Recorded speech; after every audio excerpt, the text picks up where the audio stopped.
Pleasant good morning to everyone, and I'd like to welcome everyone present to this, the 40th meeting of the Joint Select Committee on Land and Physical Infrastructure, pursuant to an inquiry into flood alleviation and control measures for major river basins and drainage catchments in Trinidad and Tobago.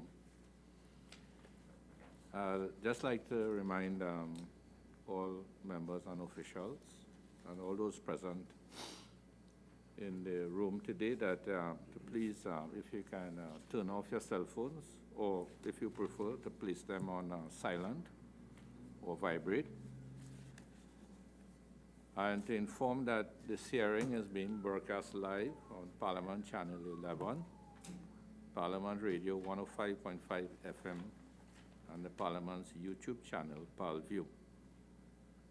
I'd also like to inform members of the viewing and listening audience that you can send comments via email at parl101@ttparliament.org or to our Facebook page at facebook.com/ttparliament or on Twitter at ttparliament. I'd like to welcome officials today. We have officials from the Ministry of Planning and Development, the Ministry of Rural Development and Local Government, and Faculty of Engineering, UWI St. Augustine. I know you all were here last week, Tuesday, when this committee met, and it's good that we're seeing each other so often. I think from frequent meetings, a lot of good comes out of it, and it's good to have you all here again with us. I'd like to introduce myself. I am Derup Timal, Chairman of this Joint Select Committee in Land and Physical Infrastructure. And I'd like to invite committee members to introduce themselves. Good morning, Rashtan Pari, Vice Chairman. Good morning, Nigel Freitas, member. Thank you. Just to inform or to remind all representatives that the objectives of our inquiry, this particular inquiry, one, we have three overarching objectives. One is to examine the current policies and measures for flood alleviation and control measures for major river basins and drainage catchments in Trinidad and Tobago. To examine the effectiveness of policies and initiatives for flood alleviation and control measures. And three, to determine the challenges associated with flood alleviation and control. I would now like to invite officials to introduce yourselves, after which we'd ask the head of each agency present here today to make brief opening remarks as we get going. So please, we can start. Good morning. Vincent Cooper, Lecturer, Department of Civil and Environmental Engineering, University of the West Indies, St. Augustine. Good morning. I'm Jerry David. I'm the Senior Disaster Management Coordinator at the Ministry of Rural Development and Local Government. Good morning, everyone. I am Raymond C. Paul, Acting Deputy Permanent Secretary at the Ministry of Rural Development and Local Government.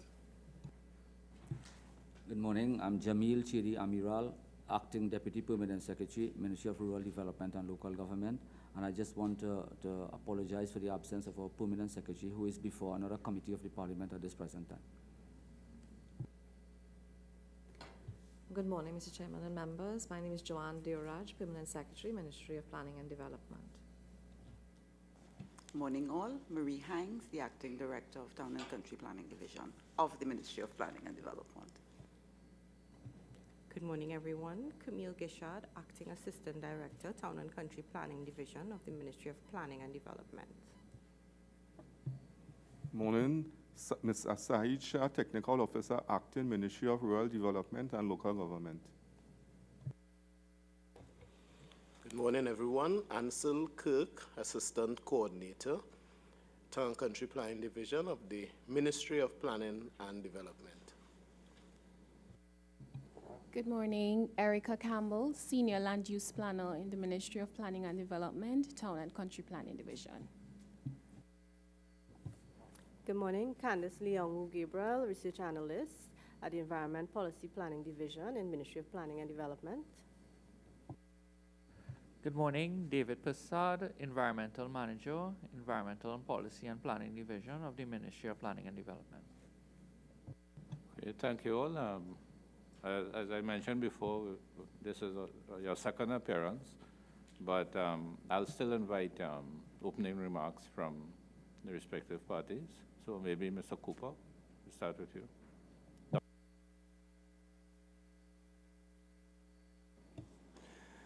We are again pleased to be part of these meetings aimed at achieving flood resilience. Flood resilience, as we understand it, involves efficient pursuance of 5 approaches, namely flood prevention, flood defense, flood mitigation, flood preparation, and flood recovery. These approaches require an adequate governance structure for them to be properly implemented. It is our hope that the committee would be able to define the required structure and identify how it can be realized. As you know, the UE exists to advance learning, create knowledge, and foster innovation for the positive transformation of Caribbean societies. The department is committed to working with organizations to bring about this transformation through robust infrastructure and governance systems to minimize disruption from flooding and permit economic and social pursuits of communities within Trinidad and Tobago. Thank you. Thank you, Dr. Cooper. Mr. Chidi,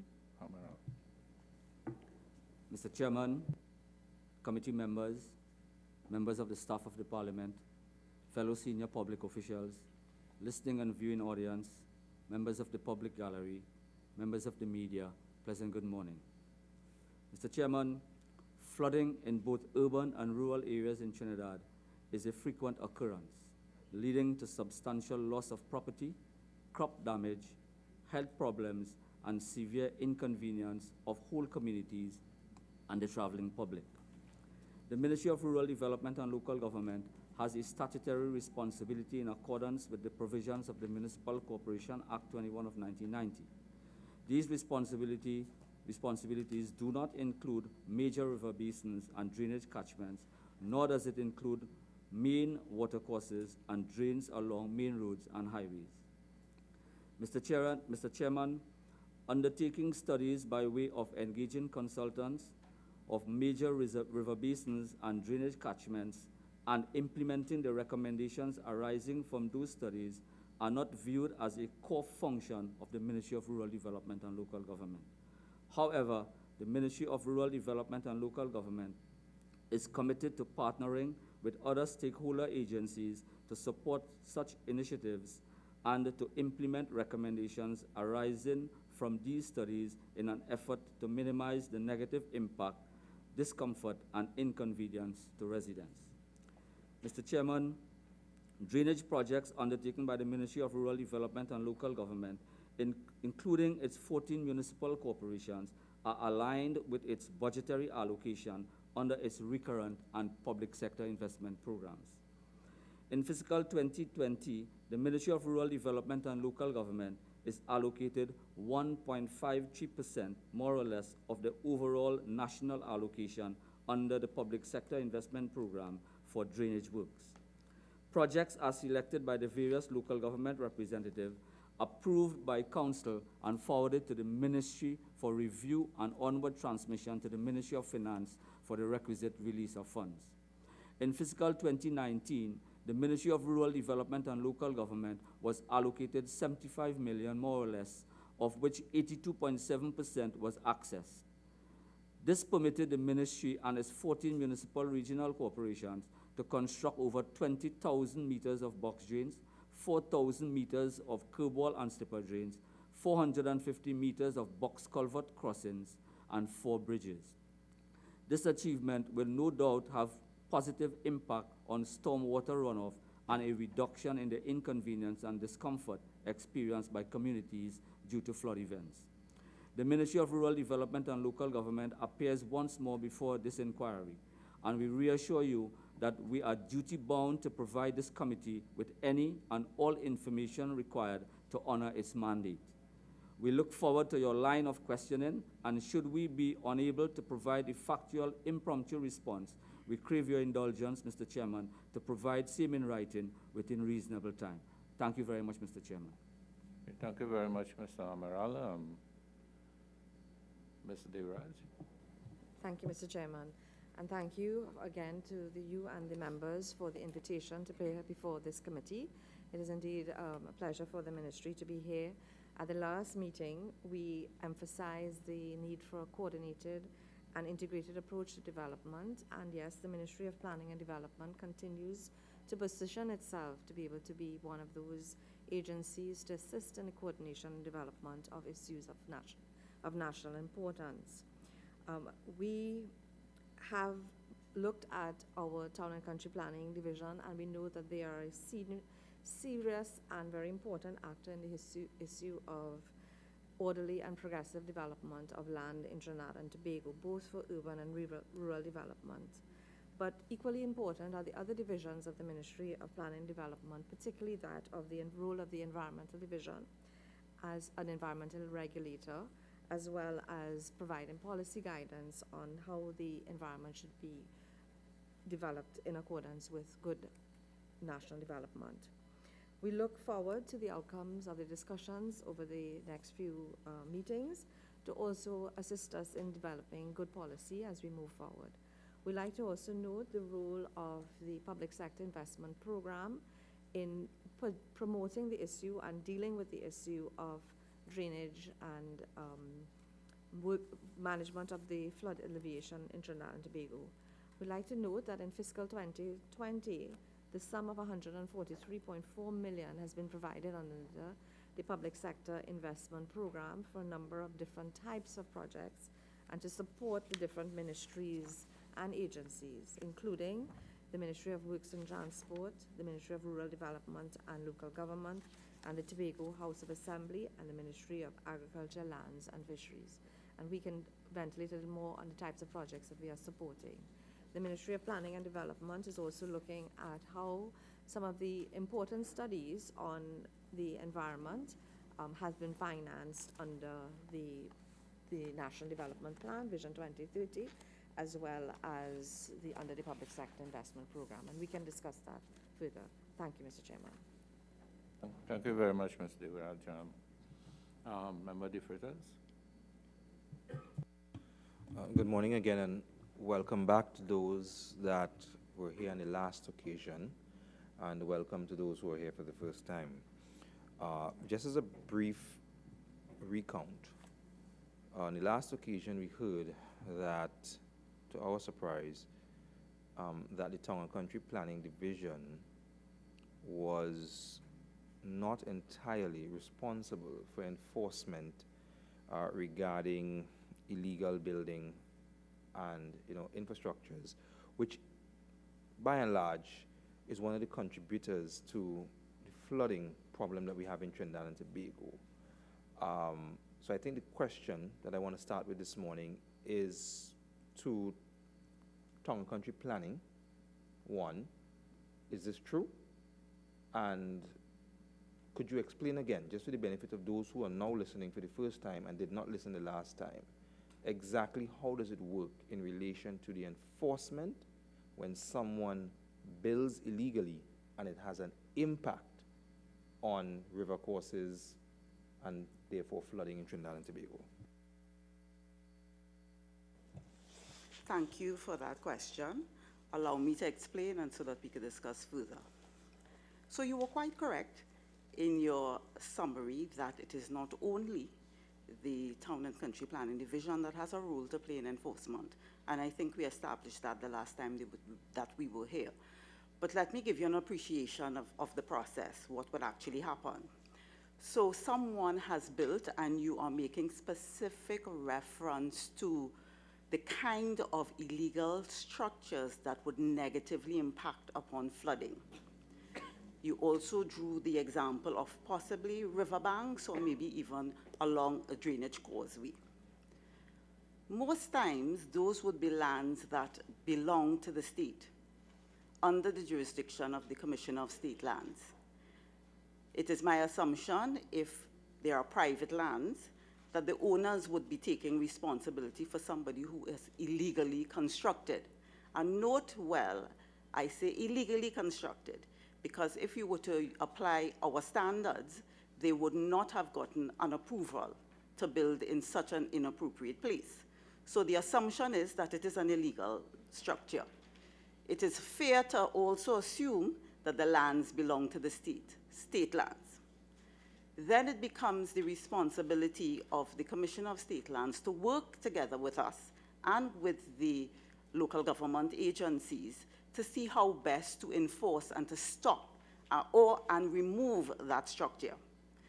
The legislation under which the Town and Country Planning Division operates does not, I have to be careful when I say does not empower us to always enforce. There is a practice that state does not enforce against state. It would be inappropriate for us to then bring the Commissioner of State Lands to court for an enforcement matter. So what is usually done is that we will write and state what we have observed. And together it is hope that with a team approach, we can then go forward to put an end to this. And there will also, as well, if it's illegal structures, be a role for the Land Settlement Agency. Because again, their mandate requires that they regularize such developments, but it should not be in sensitive areas. If we were to show you some mapping, we have been doing quite a bit of work, you would see the reality of that challenge. It is that in many cases, sometimes they find themselves regularizing development in areas that are still very prone to flooding. So at the end of the day, we are saying it requires, again, a comprehensive, coordinated approach to address this matter. But conclusively, it is not only the role of the Town and Country Planning Division to work on enforcement in those particular areas. Thank you very much for that summary and assessment. I do have a better understanding of what is occurring.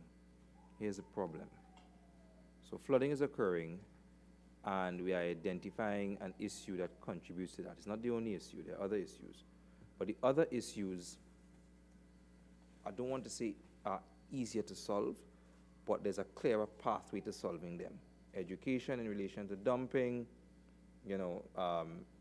clearing water courses, that kind of stuff. This particular one seems to be a bugbear. So one of the things you just stated was that, you try to have better communication, but since we've started this inquiry, we are realizing that communication is not exactly the best between all of the entities responsible for dealing with that problem. So my point is this: it cannot be allowed to continue. One, because of climate change and what is happening, it will only get worse. So therefore, we have to treat with it now. In your opinion, what can be done to treat with that problem of illegal building, which has an impact on flooding because it affects everyone? So it's no longer, I will try to communicate because it's state versus state, and then be flooding every rainy season. Something has to be done. What can be done to stop that? So before others jump in, and I'm pretty certain that my PS will also want to say a few words on this, I think we have to actually start with ensuring that we have accurate data. Let me clarify. You've actually stated an assumption that a lot of the flooding is a result of illegal structures in flood-prone areas. In fact, the division has begun some work to actually map and see the extent to which matters that come before us in terms of complaints are actually the result, or if there is any sort of correlation between the two. So I have to put on record that that is an assumption, and we are working. Right now, we do have a challenge in terms of our database for enforcement. originally we do not capture the data in that particular way. But we are endeavoring to do mapping that will allow us to have a better appreciation of the exact impact of illegal structures in terms of flood-prone areas. So I want to advise that we continue to pursue to make sure that we have accurate data. That's one. But you're making a point. There are situations where the illegal structures are on a riverbed, and they themselves become prone to all sorts of horrors happening if floods should take place because they are inappropriately positioned.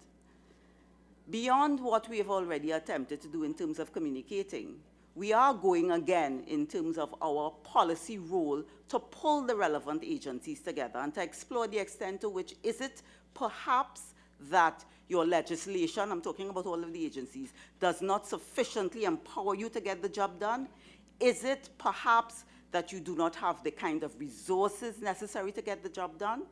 That is one way that we are definitely pursuing. We have to. We've got to use our GIS to help us inform us even more appropriately in terms of data. And there is no way to address this without the collaboration. So I'm going beyond saying we just communicate and write letters. I know we did that, but we have gone one step further.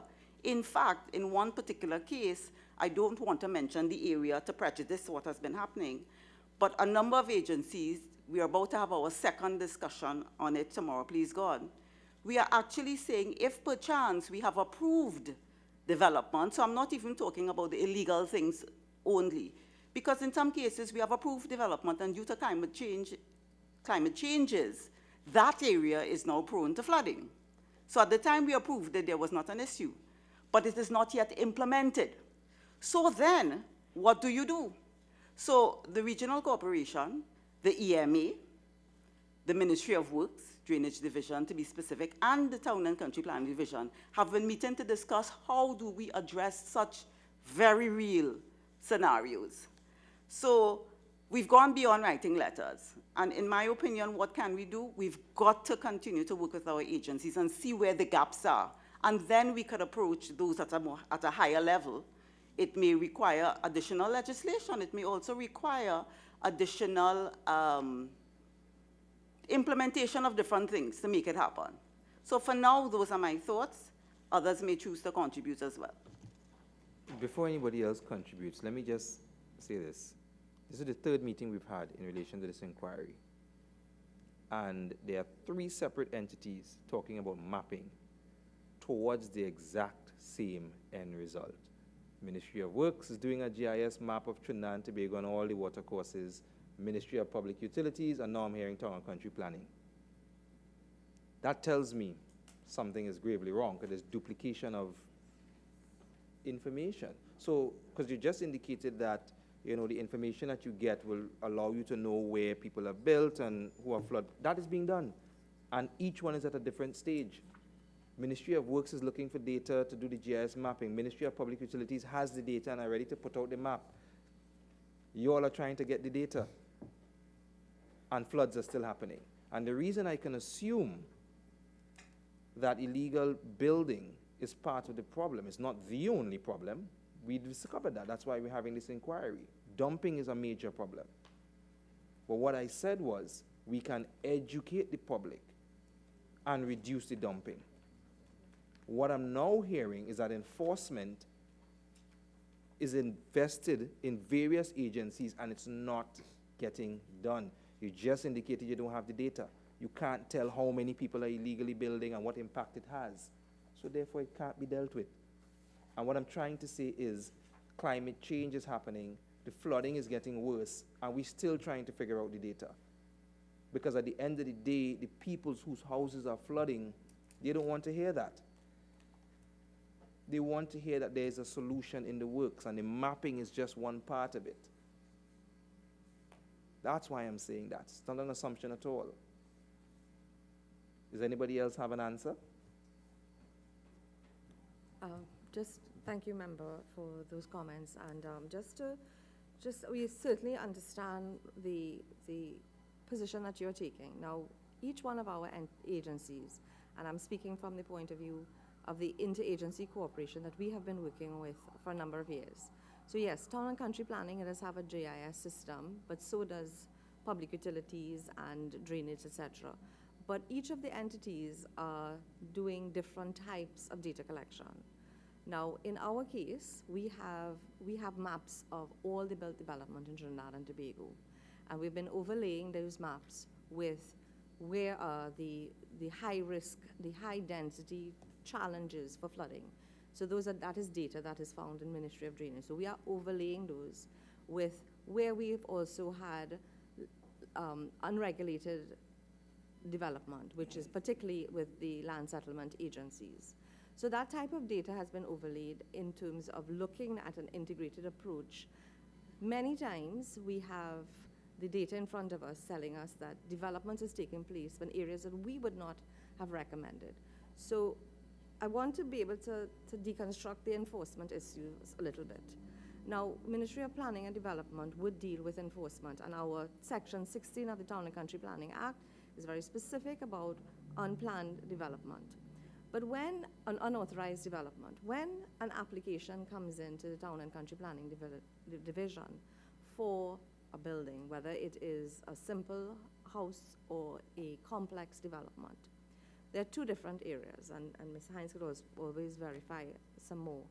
So a citizen walks in, I have a piece of land, and I want to develop, and I build a design, and then have to go through the process. But the conditions under which Town and Country Planning would advise, so if it is in a flood-prone area, they would make certain types of recommendations as it relates to the type of structure that you build. But they would also talk about the interagency approval process. So you can't build without going to Drainage Division, and of course, when local government gets the part of the process, they will also ensure that the applicant fulfills those things. What we tend to see at the Ministry of Planning when it comes to enforcement is the type of enforcement issues where someone builds an addition to the house and close on the other person's boundary.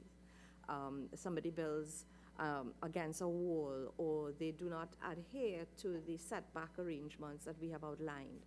And those are the types of cases that come before Town and Country Planning for enforcement. And those that we are putting the data now to show really the types of cases that we see. But when someone builds on the riverbank, if they came with a plan to build on the riverbank, Town and Country Planning would most likely refuse them unless they have very robust engineering structures and engineering plans on how they're going to build on the riverbank. So if someone builds on the riverbank, the likelihood that Town and Country Planning would have ever given them approval is very low. And in that case, we do not have the regulatory, the power to act on that. And that's where it's either Commissioner of State Lands or local government. So what we are trying to do with our GIS and our data is to really share it with all our entities and ensure that when we do give recommendations to build or construct, there is interagency collaboration. And I'd like to point out to another informal process, but a very robust one that we undertake at the ministry, is what we call the Complex Facilitation Development Committee. So for complex development, we have someone comes with a large development for multi-story, housing with maybe a mall and so, and they come and they present to an interagency committee, and that committee would comprise, depending on what type of development it is, would be the Ministry of Planning and Development, the Drainage Division, we would have the EME if it is, and we need to see a CEC. And the developers would present to this committee with the proposal, and then there is dialogue as to what would be the expectations when you do submit this proposal. And in many instances, we have had to tell developers go back to the drawing board because they want to propose very extensive development in low-lying, high-risk, flood-prone areas, and we've had to refuse. We will tell you in advance your application would be refused. So they go back to the drawing board, and there's a lot of negotiation that goes on. So certainly from the point moving forward, this is certainly the way that we have been working on this process. And so what I'm trying to point out is that, yes, we do have persons with similar types of technology that they're using, but they're using it for different reasons. And we at the Ministry of Planning has been working on trying to integrate that. One of the initiatives that we're also working on, and this is called the National Spatial Development Infrastructure. It is a proposal where all the entities involved in development will be working as a committee to approve and to share data. And sharing data is a very difficult process from the point of some of the legislation does not allow entities to share data, and also some of the data they feel are protected. So it's really about getting a coordinated approach. And we believe that the model that we have proposed to our minister, that we will get the support and then bring the entities together, because sharing data will help us to have more coordinated development. Okay, thank you. At this time, let me please introduce two members of the committee that have joined us. Mrs. Glenda Jennings-Smith, MP, a member of this committee, and Senator Wade Mark. Mr. Parry, would you? Sure. Thank you very much, and welcome again. Mr. Amaral, in your opening editorial, you identified several areas that your ministry has very little or no responsibility for in terms of like river basins, catchments, some drainage and so on. Would you say that the Ministry of Rural Development and Local Government do have a very important role in driving cultural behaviors in communities in terms of issues as Senator Freitas spoke on, issues of dumping and personal environmental conditions around your home and so on, and the issue of enforcement. So the question is, rural development seems to be responsible for those things from where I sit. Are you doing enough? Can more be done? And is there a plan going forward to strengthen those two areas which I feel that your ministry does clearly have a mandate in terms of that portion of the solution to deal with this issue of flooding?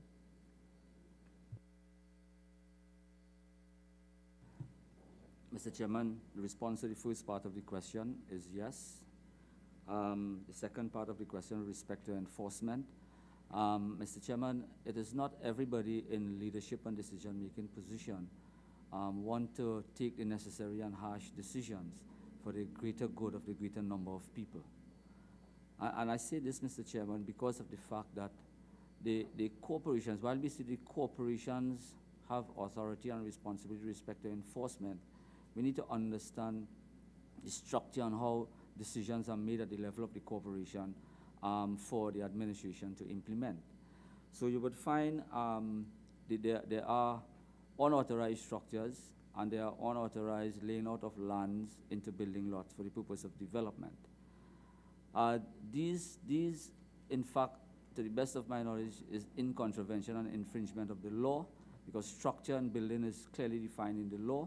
And once you develop or you attempt to build a structure or a building or lay out lands into building lots without the benefit of the approval of the local authority, which is defined as the council of a corporation, you are in infringement of the law. So, Mr. Chairman, with respect to enforcement, the corporations have a responsibility for enforcement in accordance with the provisions of the law. Public Health Ordinance, Chapter 12, Number 4, and all these amendments, and also the Municipal Corporation Act, together with probably the Yellow Fever Act and also the Malaria Act. But what we see happening over a period of time is that enforcement notices will be served on violators of these pieces of legislation. And time will progress, and you find decisions are not made at the level sometimes of the council to really mandate the administration to enforce the provisions of the Act and even enforce demolition. It is my firm view that the corporations sometimes err on the side of caution and try to seek a determination of the court before enforcing the demolition. But I have reason to believe that that is not necessary, and they do that trying to err on the side of caution. Mr. Chairman, with respect to land development and laying out land into building lots, the process requires that a notice of advice is served upon the prospective violator, giving him a reasonable time, probably between 7 and 14 days, to respond to the notice of advice and present himself or herself to the corporation's inspectorate department to be advised as to the violation and probably take steps to make good that violation. If that is not done, Mr. Chairman, you find now the Act requires that a discontinuance notice be served, and that's what we call the stop order. And having served the discontinuance notice, the Act provides for redress by the Ministry of, well, not, it says the Chief Technical Officer Works, which is interpreted to mean the Ministry of Works Chief Technical Officer. And that officer will have the authority to probably either lift the notice or probably send it back to the regional corporation. There are three options that officer will have to do so. And you will find sometimes these things are lacking because of the fact that really and truly some people are not sure as to how to proceed, what to do with it. And in addition to that, the prospective violator, if they are still aggrieved by the decision, if the notice is not lifted, then they could have the authority to petition the courts in order to adjudicate on the matter. So land development really is in contravention of the Public Health Ordinance and the Municipal Corporation Act. And I had indicated before that enforcement is a bit tardy, and there could be a number of reasons. There could be lack of will. If the matter goes to the courts, you're going to find a situation where it gets caught up in the court process, and there are a number of postponements and adjournments and so on, and really and truly, it is not enforced at the level it is supposed to be enforced. So also, Mr. Chairman, in terms of the capability, I did indicate at the last hearing that there needs to be capacity and capability building at the regional corporation, because one building inspector to a regional corporation really cannot, no way it is humanly possible to really enforce and do all the aspects of land development and building plans. So there needs to be a real approach in terms of how we look at the whole idea of planning permission, and also after planning permission is granted, the role of the local authority in terms of granting the approvals. Mr. Chairman, the way forward with respect to this, I am seeing that the full proclamation of the PAF Act, the Planning and Facilitation of Development Act, which seeks to set up the National Planning Authority and the Municipal Planning Authority as the way forward, but we still need to look at that objectively to see whether the local authority, which will be the council of a corporation, will still have a role into the whole process, and whether that role will be executed by the council as a unified body, or whether it's going to be a rule that is undertaken by the municipal planning authority, and the corporation have some kind of oversight responsibility in terms of the council intervention or probably the input with respect to some of the plans. So I think that's the way forward, but we also need to look at that objectively, because if the municipal planning authority aligned with the local government reform, which makes provision for a special planning and building inspectorate unit, of which that will comprise the municipal planning authority, we need to look objectively as to whether the municipal planning authority will function independently and report to the national planning authority on issues of enforcement and probably appeals and people who are aggrieved by a decision of the municipal planning authority. And it is my firm view that if that municipal planning authority ought to be staffed adequately, it ought to be staffed with its own engineer who can probably advise on the engineering and structural requirements. And that engineer ought to also have some kind of experience, training, and competency profile with respect to drainage and drainage design and hydrology and hydraulics. And also in terms of the public health aspect, that municipal planning authority ought to have that kind of expertise within the planning authority itself.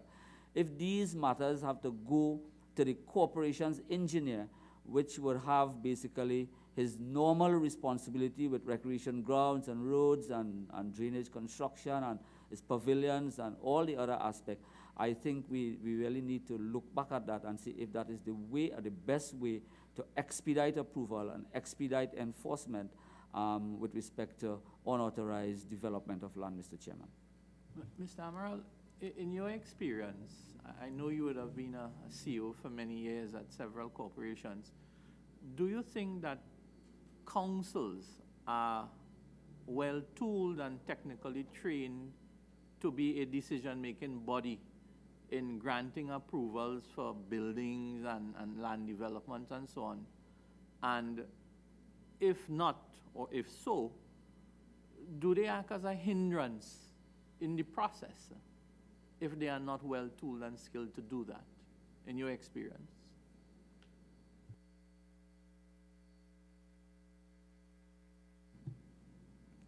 The members of council and council ought to act on the advice of the technocrats and expertise that resides within the municipal corporation. Sometimes you have members of council who may have some kind of experience or have members from their respective electoral district who would advise them on certain matters, and then they will come to the council or the corporation, and in the debate of discussion on matters, they will make certain presentation and pronouncement and requests. So the answer to the question is that whether they have the competency profile to make the technical tools and technical decisions, I would say no need for improvement, but at the same time, the technocrats and the public officers are there who are chief officers of the corporation.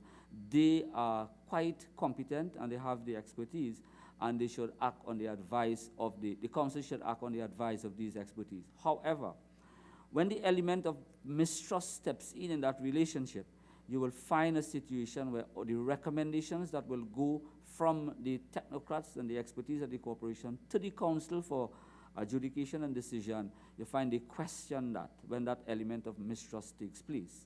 So it is a matter really and truly for the corporations to look at objectively, focus on really and truly what is the vision and mission of the corporation in terms of providing the services to the burgesses and the residents and the electors outside there, and try and put aside differences and focus on what have to be done in terms of getting the best for the residents and putting the people first, Mr. Chairman.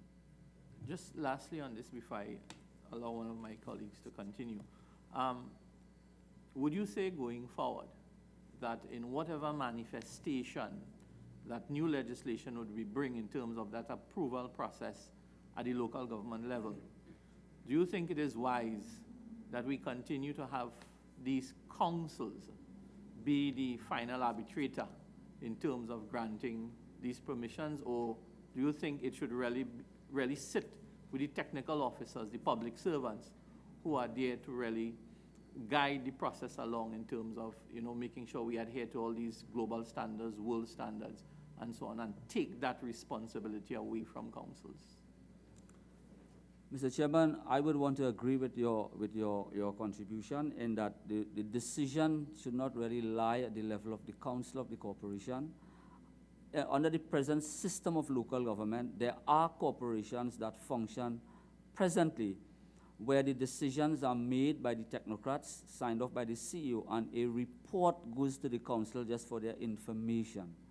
And you have corporation functions like that at present in our system, and in those corporations you find people will get approvals within a very, very fair and reasonable time, and in so doing, what is required in terms of the enforcement notices that you need to get a council decision for the statutory show cause notice for buildings. So if there is an unauthorized structure, the law requires, to the best of my understanding and my reading of the law, is that you need to get a council decision. So the building inspector will do the inspection, develop a report, submit it to the council with a recommendation that the statutory show cause notice be served, giving the person 28 days to show cause in writing or to appear in person before the council and give reasons why their structure should not be removed, altered, or pulled down, Mr. Chairman. In corporations, you would have had some situations where members of the public will come to a meeting, and the meeting will not be a council meeting, so the legitimacy of the meeting is being questioned. But I would take it that there should be a meeting whereby members of the public could come, some forum, where they can come and voice their views, voice their opinion, and probably try and see if they can get the corporation outside of the legal streamline to see if they can amicably resolve the situation before actually enforcing and taking that kind of hard action in accordance with the law, Mr. Chairman. All right, before we go to Member Mark, Mr. Amaral, I'm glad to note your mention of the Planning and Facilitation of Development Act, and the setting up of the National Planning Authority in relation to the respective corporations. I'm glad that you mentioned it because we have taken note of it, particularly in terms of local government reform, which is presently before a joint select committee of the Parliament. And I think within that whole, the process of proclamation to operationalize this PAFD, also with the challenges of local government reform, and then a clear and distinctive role of the municipal corporations in terms of planning and that relationship with the planning authority, the introduction of a chief enforcement officer, and how that chief enforcement officer is going to function, the relationship with the corporations, in light of what Vice Chairman Parry was mentioning, because really the committee recognizes that even though there may be legislation and pieces of legislation, the actual enforcement itself, we have a challenge. So thank you for that, Member Mark. Thank you, Mr. Chairman. Good morning to all. Good morning. I just wanted to follow up briefly on what Mr. Parry had asked. I have a few questions that I'd like to put in myself. Can you advise this committee what is the current status of the National Physical Planning Act in terms of its full operationalization? Do you have, or can you provide us with a status report on that, or any information that can guide this committee as to where we are with the implementation through proclamation?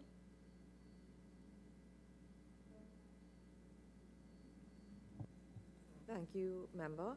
The Ministry of Planning and Development has a subcommittee of the ministry looking at all the elements in terms of the moving into the national, the planning and facilitation proclamation. We've had a few meetings with the Ministry of Local Government, because one of the key things that will be handed over to the Ministry of Local Government would, of course, be the national municipal planning authorities, and what the proposed, we have been having discussions about proposed structures of those entities so that they take on the responsibility of the municipal planning authority. So we are also looking at the profile of the members of the National Planning Authority, and ensuring that we have the executive process being prepared at the moment for discussion with the senior executives of the ministry. So we are well advanced in terms of the work that we are doing. I don't know if Ms. Hines would like to speak in terms of other works that they've been doing, but we are working towards the proclamation as early as possible next year, and of course helping them, working with the Ministry of Local Government. One of the critical things that we want to have as part of this new process would be, of course, the construction permitting process, which is an electronic-based system, so that persons can do their application, and you will have very transparent processes in terms of the application process. And that rollout, we are hoping to have the pilot in the first part of 2020, and Port of Spain area will be the first regional office that we will deal with that. So that if the National Planning Authority is proclaimed, the municipal planning components will still be handed over to local government, even if the local government legislation is not ready. So, yes. But Is there any specific time frame for the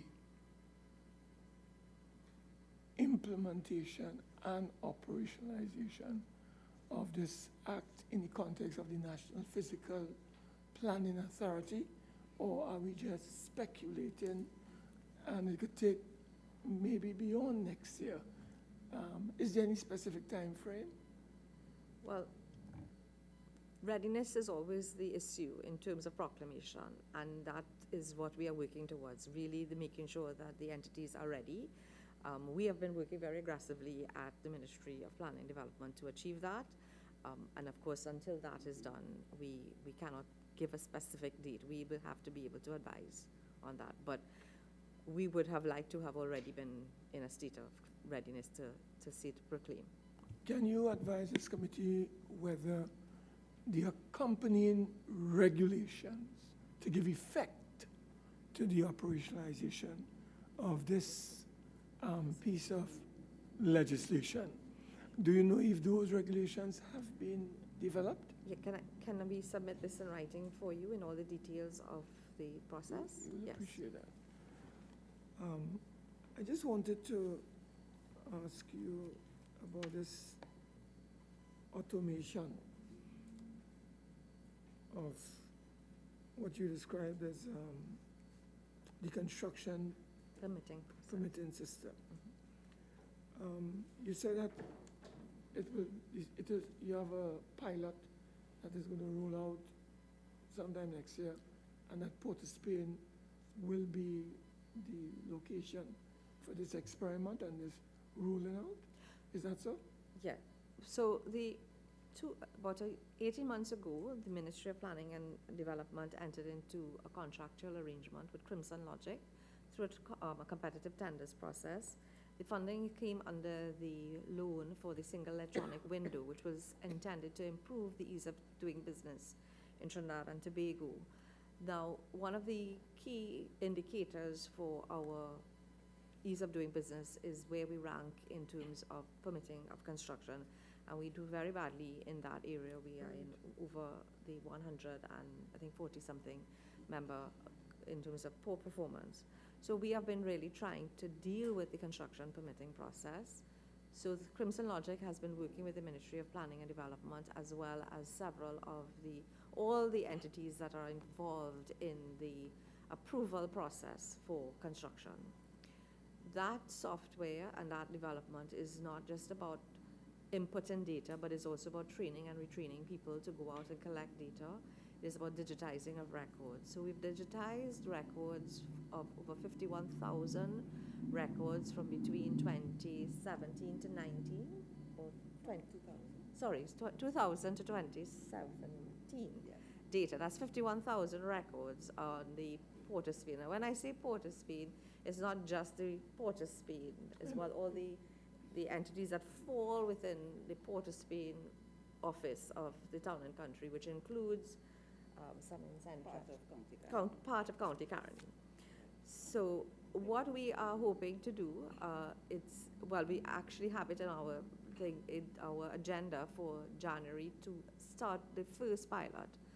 And the pilot is really not a pilot of whether we go back. It's really about fixing the last tweaks in the process so that we can do rollout. We have already started to digitize the records for the San Fernando South offices, and we also will be starting very soon on digitizing parallel is the East and Tobago, so that we are in anticipation that by middle of next year, all our records will be digitized. That digital record assists the planners in able to properly map an application so that it'll have the historical account, at least up to 2000 for now, what happens on a particular site so that they can make the best recommendation. In that process, data will be uploaded real time. The development control officers will be on the field with the technology to be able to look at the site, take the pictures, and respond to the application. The member who has submitted will also be able to track their application to see where they are in the process. The process is not only for the Ministry of Planning and Development, but all the 14, there are about 14 processes that we have mapped in the construction permitting process, and all those entities will have sight of the application at the same time. We are hoping, now most of the project development has happened for the Ministry of Planning and Development, and some of our sister agencies need some support in terms of technology, in terms of retraining and so, and that's also part of our project activity. So we anticipate that by early next year, the Port of Spain office of the Town and Country will be automated completely, and the other departments will be following so shortly thereafter. You mentioned entities, a number of entities would be involved in this exercise. Would the regional corporations be involved? Yes, they are already involved in the Ministry process. of Works and Transport? Ministry of Works and Transport, Public Utilities, WASA, Town and THA, TNTAC, all the entities. There are 14, when we mapped to get to start thinking about automating the process. The Town and Country Planning mapped the process in terms of, and there are 14 agencies, advisory and regulatory, who are involved in the construction permitting process, and they've all been going on this journey with us for the last 18 months. Now, in terms of where we are now,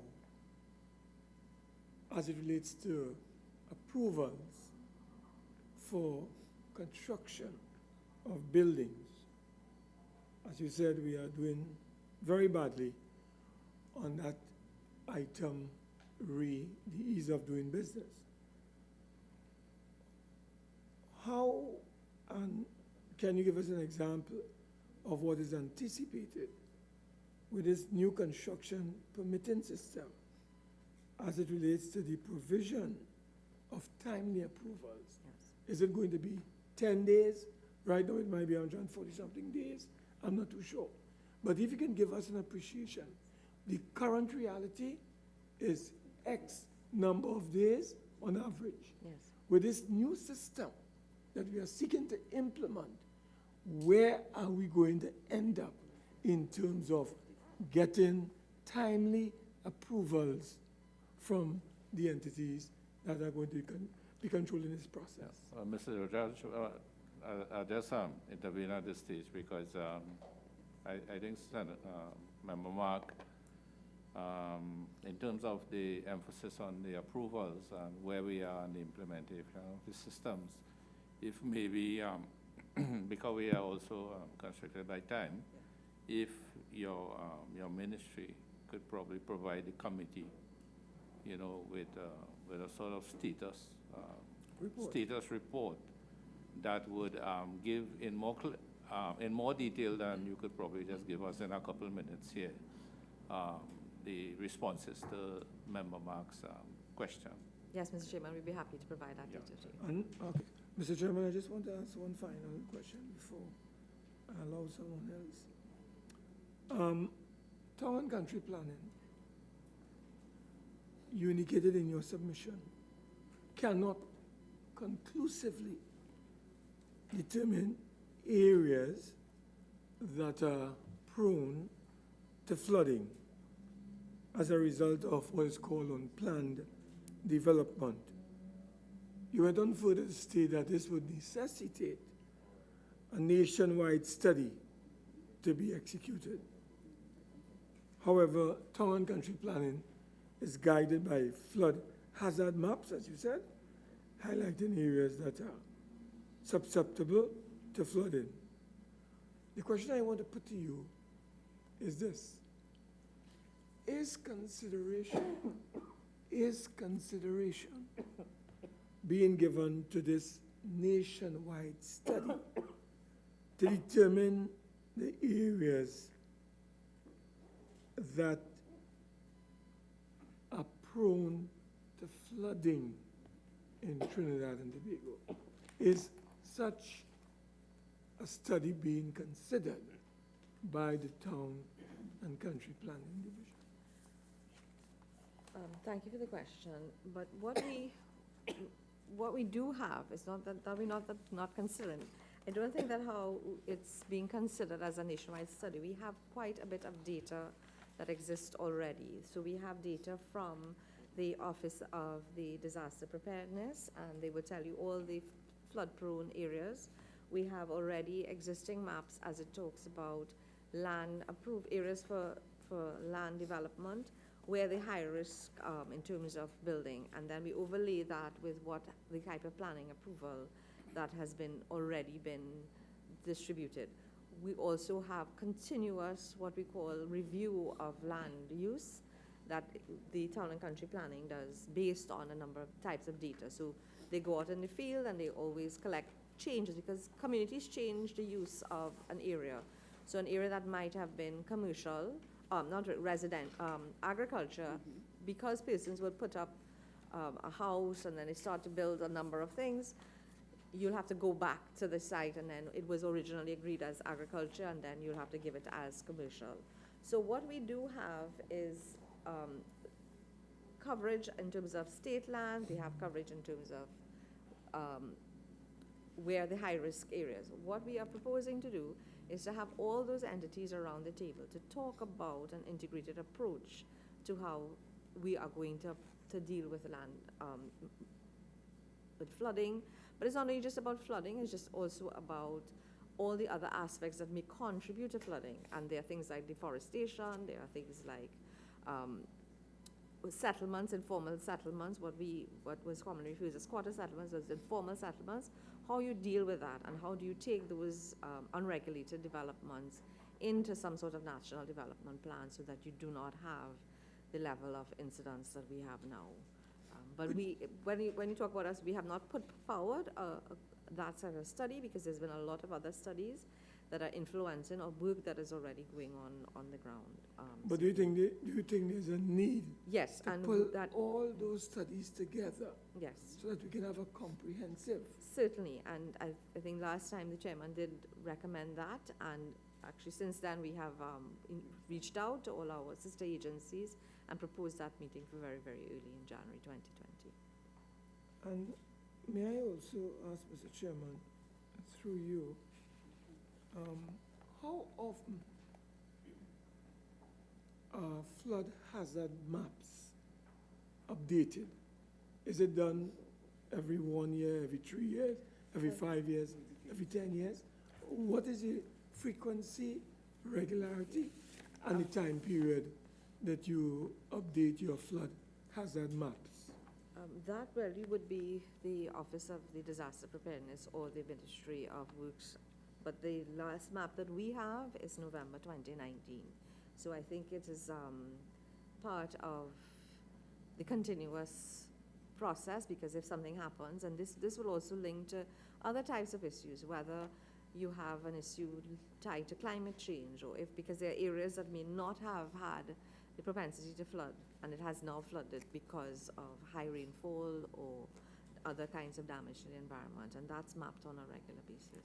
So as an incident occurs, they certainly the ODPM will put it on the map, and then look at I would assume that they will look at all the other variables in that particular area that would have Mr. Chairman, one final question. It appears to me, listening to you and the contribution thus far, we are having a challenge and somewhat a little difficulty in getting all these agencies to properly coordinate so that we can, at the end of the day, have a common approach to what we are supposed to do. To what extent, Mr. Amarali, the coming into being of the National Planning Authority bring about an integration, a coordination of all these disparate forces that are scattered, that town and country planning would have to bring together from time to time on an ad hoc basis to do certain things or to understand certain processes that they are engaged in. How will the National Planning Authority assist in integrating and bringing about a smooth coordination of these various entities that are responsible for the planning and ultimate approval process. Mr. Chairman, the National Planning Authority will be responsible for complex applications. The Municipal Planning Authority will be responsible for what is deemed simple applications. And the automation system, or the construction automation permitting system, allows for all the regulatory agency, from the time the application is uploaded and verified, that all the regulatory agency will be seeing this application at the same time. So it is not like under the present system whereby after you get an application, you have to go to drainage and you have to go here and you have to go to the fire services and so on. It will mean that the first approval will be for planning permission. And having received planning permission, and the application automatically by way of a decision page will be sent to the various organizations that has an input in the application. In that also is that the applicant will be fully aware of what the status his or her application is in the process. And let's say, for example, the application would have been receiving the attention of, let's say, the fire services department, who electronically will have access to the application. From the time they complete and they grant the approval, they hit a decision page, which is electronic, and then the organization would know that the application benefited from the approval of the chief fire officer. Similarly, with the other statutory agencies that has an input in the application consistent with the planning permission granted. So that is basically how it is intended to reduce time significantly in terms of the current process, where you have, everybody doing their application thereafter. Even WASA will be seen. Let's say you have a development that requires a sewer or some kind of approval from the Water and Sewerage Authority. They will be seeing and attending to the application almost simultaneously with the other statutory agencies, Mr. Chair. Mr. Chairman, I don't want to engage too much, but one more. I want to just ask Mr. Seapol.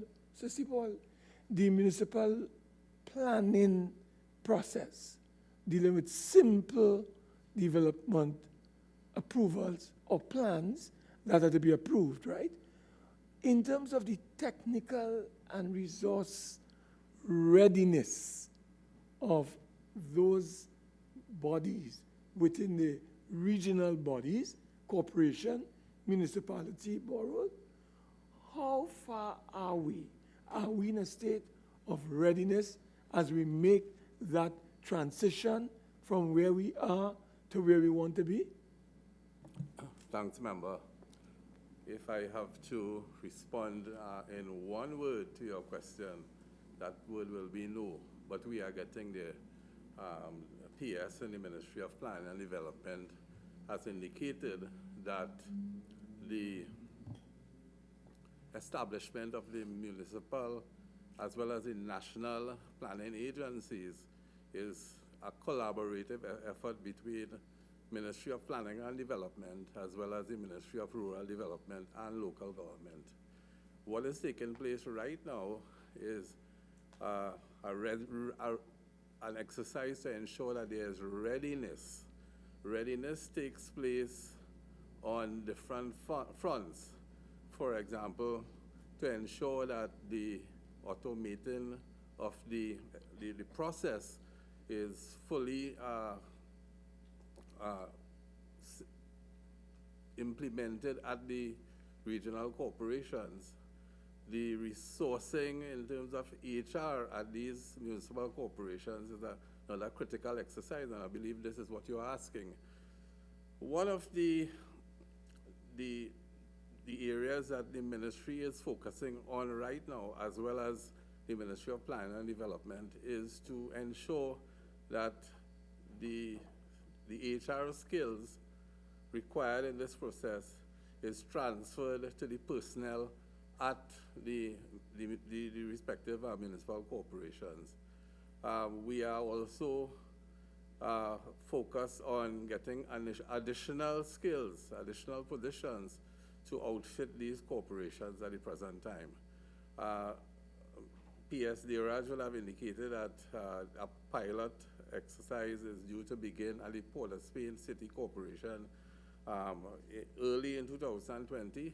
We are looking at that exercise to determine, as a test case, to determine how efficient it will be, what the needs will be based on the results of this exercise. So we are in the process of addressing the needs.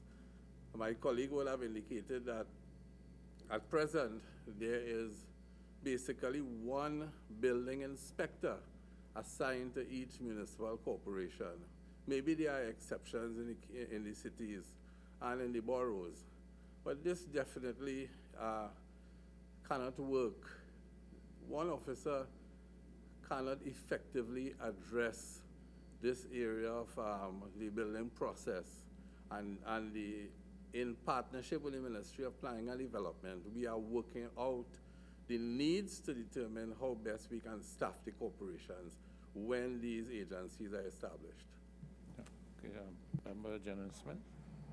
I'd like to follow up, because from what you just said, Mr. Seabold, you are dealing with situations which you have no power to make a change in. Okay? Quite clearly, we're looking at the weakest link and giving them the greatest amount of authority right now. And the weakest link comes from the local government's authority. And they have the power for enforcement. From what I've listened this morning, it would appear to me that they are the weakest link given the greatest level of authority of enforcement. And we, coming out from the Permanent Secretary, Ministry of Planning, as well as Mr. Permanent Secretary, Ministry of Rural Development, you all both admitted that action, they are loath to take in action in a particular one way or another. So that I'm thinking I want to get a response as to all of you all are aware of the challenges. But what I heard coming out from two persons here, two major stakeholders here, is the fact that data is not readily available to all. I heard some differences in delivery from Mr. Chidi, that data is shared, right? Do we have data? I'm going to say it again. Because listening to the issues here, land development, land developers, and all these things, that is not secret data. And I want to ask you to both answer me again. Is data readily available at the same time to all the players within your organizations? And when I mean the collaborative organization which you have, the planning organization, is data readily and available at the same time to all of these agencies, or is it not? Because I heard two different views coming out from both you and the Permanent Secretary of the Rural Development and the Permanent Secretary of the Planning and Development. So I want to hear now, is it available or is it not available? And data which could be actioned. And when I say that, what I mean is data that relates to applications. And I will tell you why I'm asking you that question. Because the developers, as well as local business and local persons who build from time to time, which cause further eventually, they know the link, they know the loopholes, right? And they have a process which they do their business too. So things start, and they know they did not get approval, but they tend to do it in a hidden way, where they conceal the fronts and they engage in development nevertheless. And they know that they have a constitutional right when they go to the courts for settlement and these type of things. So they know the loophole in the system, and they work with the loophole. They don't work within the law. As long as they realize they're not going to get approvals, they work within the loophole. So I want to ask you all again, my first question, what is really happening? Are we sharing information? And bearing in mind that we have the weakest link to do monitoring and enforcement. Given that is the scenario, we as planners, what are we doing about that? we are not yet into the future where we'll have these organization legislation.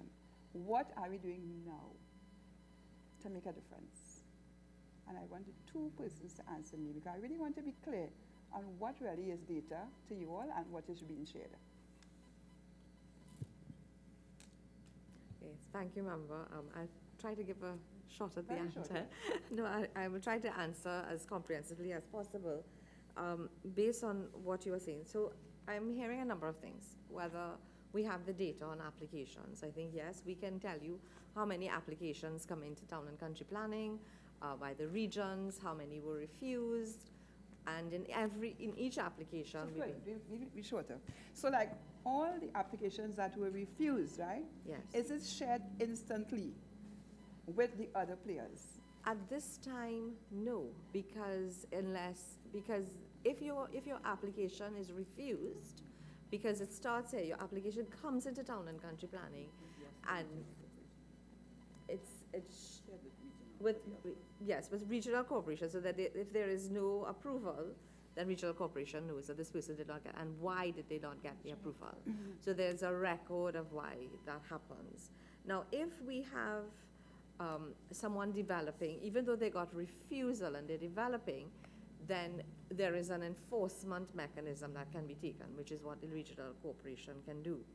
Now, if someone has an application that was approved and they are doing things that are not in compliance with what we had approved, then based on what it is, if it's poor setbacks or if it's an additional not against a house, if it's drainage, then we can take enforcement action on them as well as the other entities.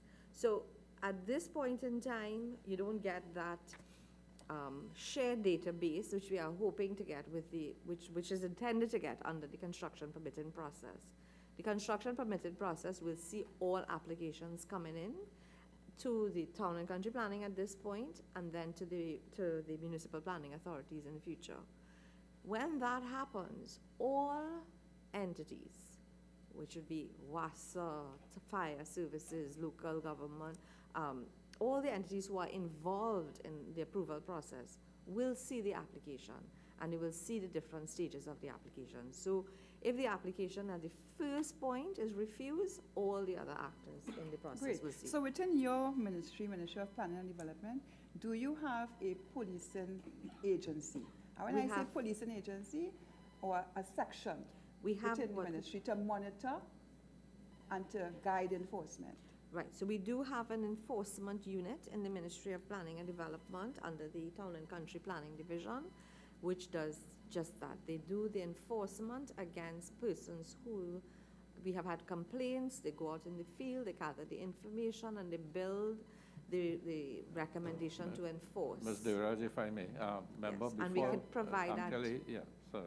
Before you came in, I think there was a lot of discussions on enforcement overall.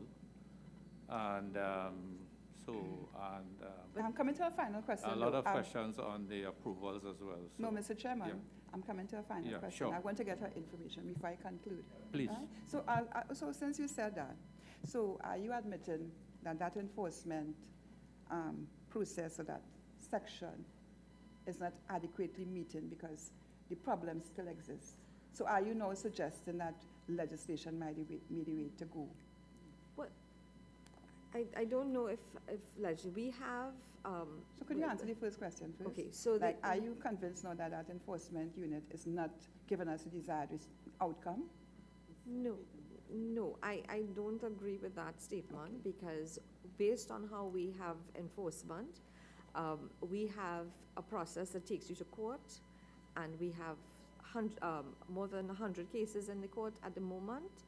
It may not be the type of enforcement people want to hear about, because people want to hear about the big things, but it might be small enforcement and enforcement, because there is a process that takes it to court. So what we do have is we don't have the numbers. We have only 12 enforcement officers now to deal with Trinidad and Tobago, and that in itself is a challenge. We've had over 3,000 cases to assess and look at, and then come to the conclusion of taking it to court. Great, so on the shortness, I'll ask Mr.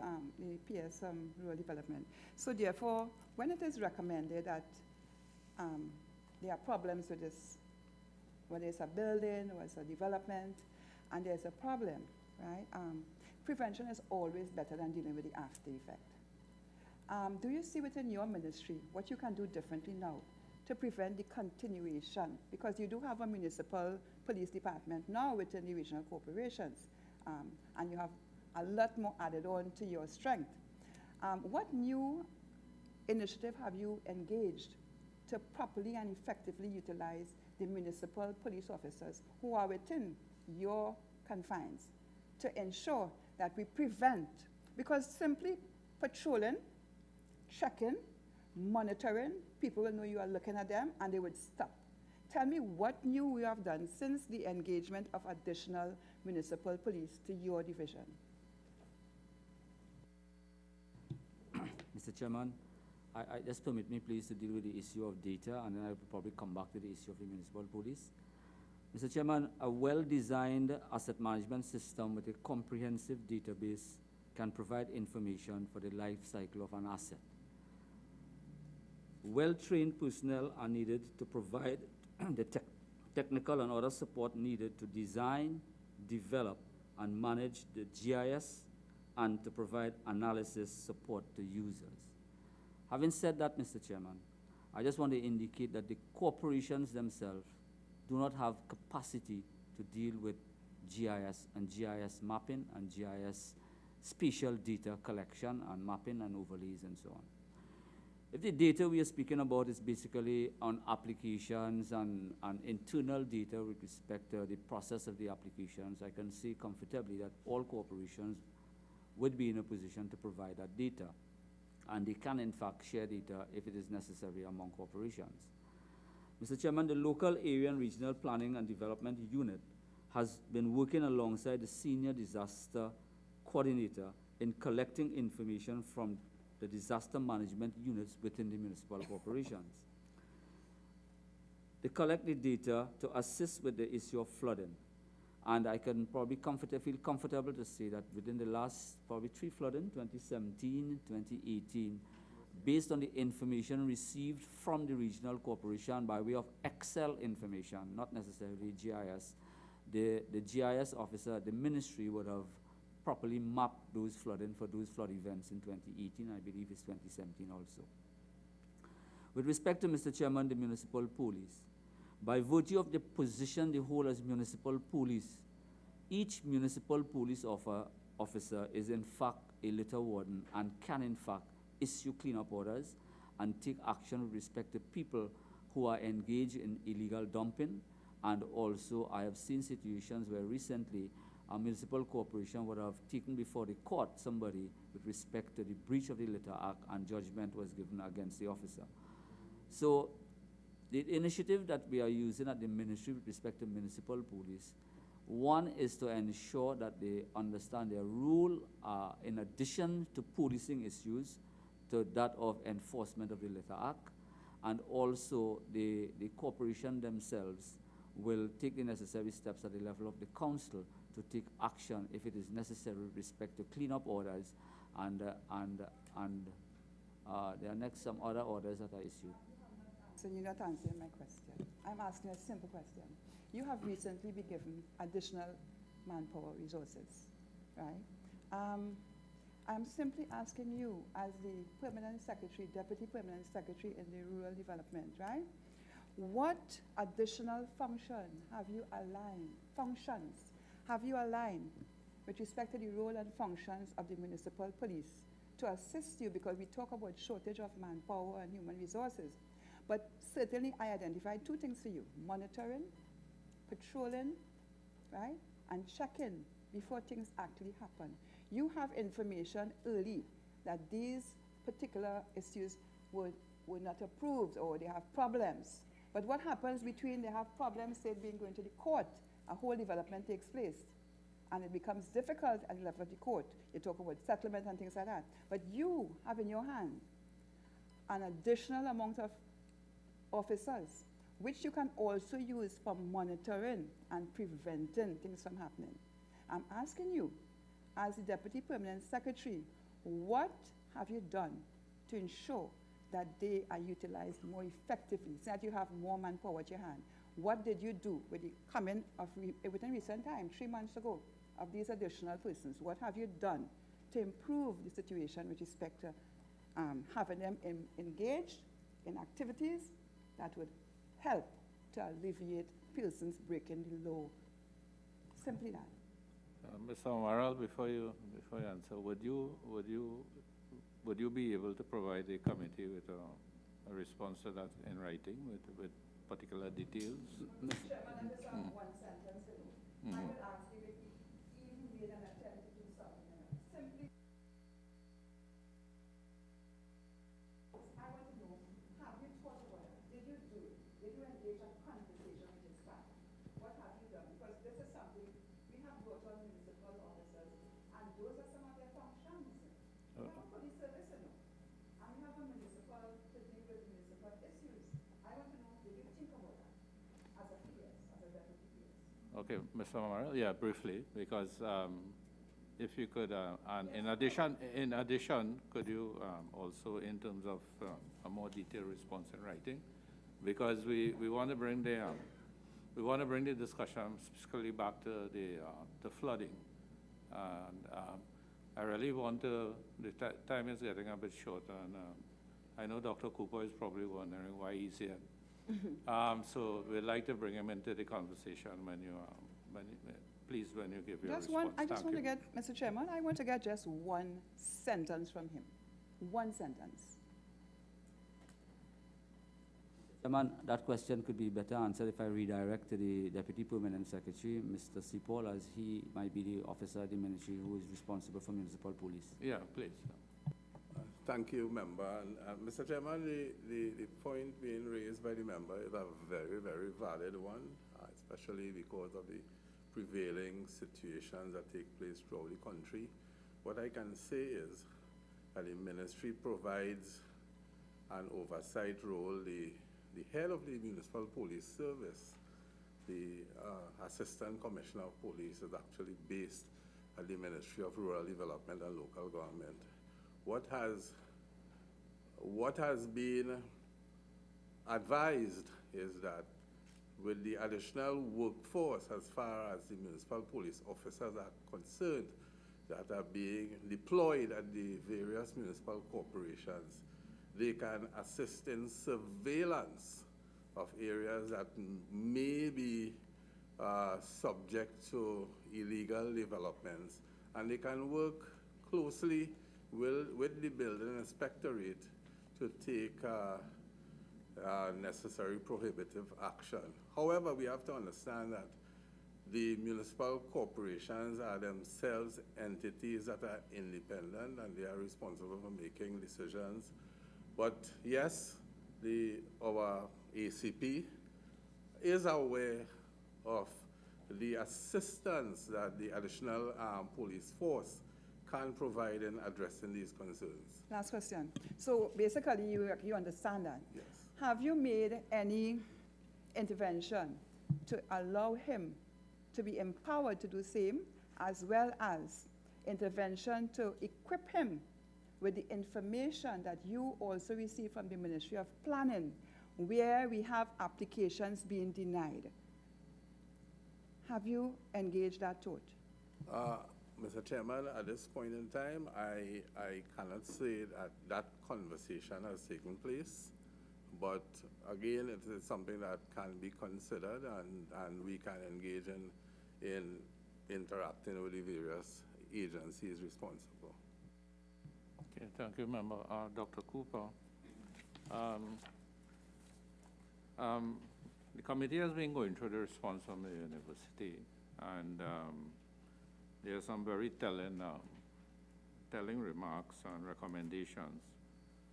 But in particular, in terms of addressing the challenges with implementing flood alleviation and control measures, what I'm picking up amongst the many recommendations, each one key in its own regard, is when you refer to, I'll just read from your response, a lack of information on the real cost of floods for properly quantifying their impact on the economy, and hence to justify expenditure for flood risk management strategies.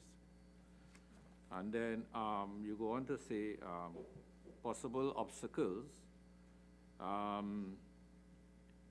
You had spoken about an apathy with regards to the whole question of flooding. And you come back to say that all of the above can be solved, in fact, all of your recommendations, if apathy is removed. And then you go on to say that that perhaps requires very conclusive evidence of the true cost of flooding to the economy.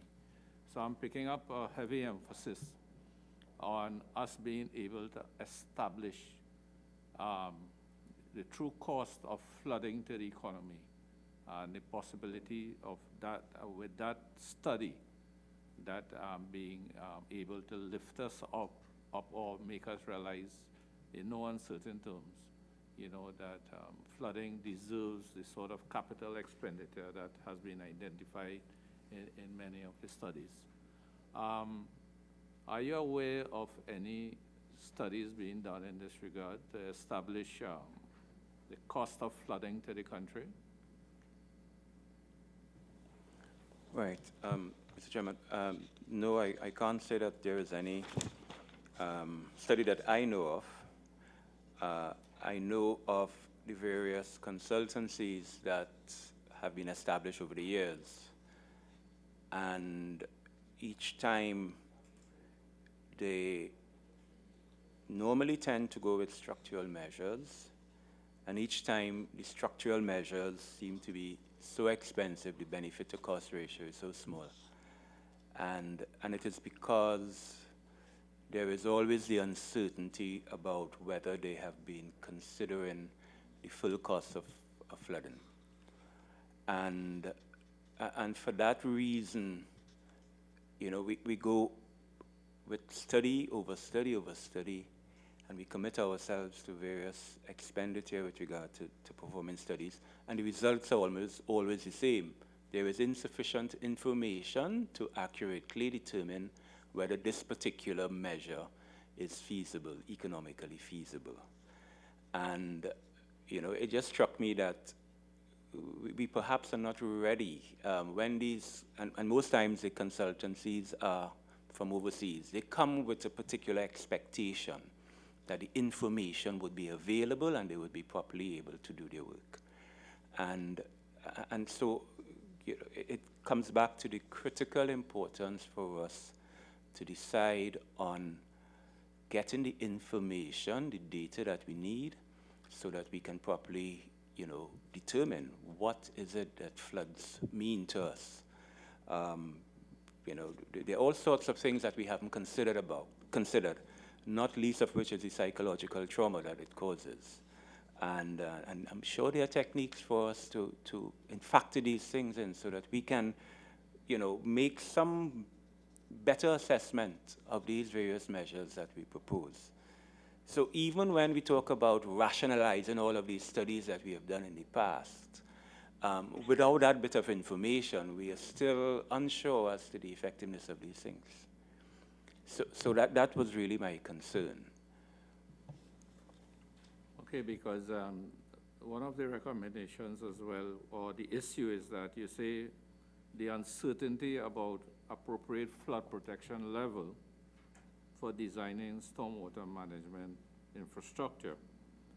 So if you are highlighting the uncertainty of the appropriate flood protection level for designing based on lack of or poor data or lack of data, and then it begs the question, the recommendations that the studies are coming up with, and they are establishing costs for implementation of capital projects. If the data is poor and the uncertainty is there, do you think that there's a high possibility that the cost, the capital cost assigned to alleviation works could be grossly overestimated? Because with poor data coming forward and all of this uncertainty, there's built-in contingencies in coming up, and it could be that some of these corrective alleviation works are grossly overestimated. And as a result, when the agencies see the high costs associated, they just push it aside. Yes, so I don't think it might be too difficult for them to get the cost of the capital works wrong. But it might be a question of the appropriate sizing. So if they, for example, are saying that we are designing for the 50-year event, there would be a particular size associated with that based on the information, the hydrological information that they have.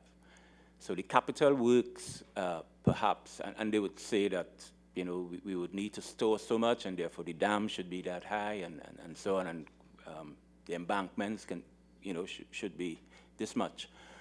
But the question really is, do we need the 1 in 50-year event, right? Is that the sort of level that we should be working at?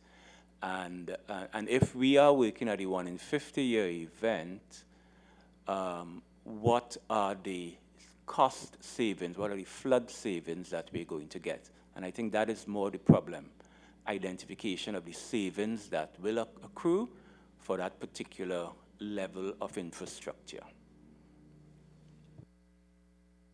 Dr. Cooper, it was brought to my attention that in 2010, the JSC, Joint Consultative Committee, made efforts at establishing a stormwater management committee. And I understand you were the chairman of that committee. And you all would have done some work under that committee. Would you care to enlighten the committee, this committee, as to what that stormwater management committee had the work done? I don't think it got very far, I must admit. We were looking at, I think our focus was really leading towards the establishment of a drainage code, or maybe a stormwater management code, which in fact, as we speak now, is absent. The Drainage Division does not have a code to give potential developers for doing their infrastructural work. The committee had that in mind. We started looking at, I think, the Port of Spain proposals, but ultimately we were hoping to have gotten to the stage where we got motion in place to have the establishment of a stormwater management policy or code, so that developers would have some kind of basis upon which they could work with, including the return periods. Okay, are there any documentation or reports from that committee that you could forward to this committee? You could make available so that I can check. I think we might have some minutes, if I'm not mistaken. So we'd have the benefit of the findings that you all came up with. Yeah, I'm not too sure we got very far, but at least the intention was there. You mentioned a governance structure for flood management in your opening remarks. And I was just thinking if that, from the perspective of the University of the West Indies, is if you can provide to this committee in writing any recommendations as to the the methodology, the framework, the operational philosophy, the different agencies and their roles, if you all could provide this committee in writing with any recommendations, we would appreciate that greatly. Okay. Thank you. Thank you very much. Mr. Cooper, can you tell me the size of your department at UE in terms of, is it a committee or a department? It's a department. You're talking about the numbers in terms of our engineering, in terms of the engineering staff to look after flooding in particular. maybe about 4 or 5 lecturers who are in some ways involved in providing that kind of expertise. But there are other expertise, I guess, around the campus. I'm thinking of a few engineers, Ministry of the Food Production might have one. The geomatics department is very much important for the spatial issues. I guess to some extent, we have the economic, the faculty of management and management studies. I'm not sure I've gotten the name right, who would look after issues about the economic cost of flooding. Do you think, as a university, that you may be better tooled in terms of manpower and range and scope than even some of the configuration in our ministries? Do you think, as a grouping, that you may be better tooled than some of them? I'm a little bit unsure as to what you mean by the tooling. Okay, when you have a ministry with one engineer who is responsible for an entire municipality, but I have 5 engineers sitting at you, I'm wondering, and I have 2 questions, and perhaps if you can't answer that yet, you may answer it after, because I have 2 questions that may open up that conversation in the few minutes that we have.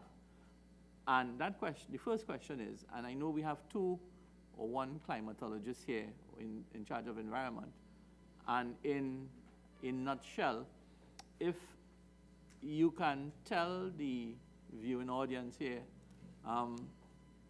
what is in store for Trinidad and Tobago in the mid and long term in terms of this evolution in our climatic patterns. What is the impact that we can expect as an island state in terms of sea level, rainfall, erosion, and understanding that, what is the work ahead? Because we have 60 years of unplanned buildings, drainage systems that have collapsed in some areas. We have a problem, and then all I've heard today is a lot of legislation on what we're going to do to prevent it going forward. But we have this issue of the island where 2,000 square miles, we're going to get flood, we are at the mercy of the tides, the water has to go somewhere. So if the climatologist can give us an idea of what we can expect in the next 10, 15 years,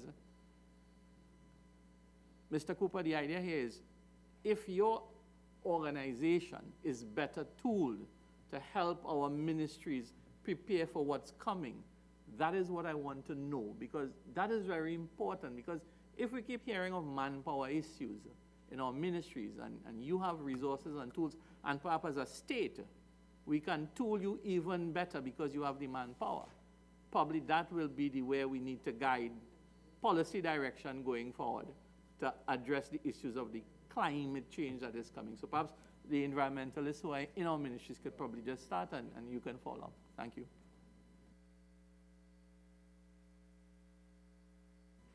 So, remember, I will pass on to Dr. Prasad. I don't know if we can predict everything that's going to happen. There are certainly a number of things that we can do under mitigation, and that certainly has been the thrust of the Ministry of Planning and Development in terms of looking at what are the impacts of climate change and how we as a country deal with it. So I'll pass you on to the experts in this area. Thank you. So, thank you very much, members.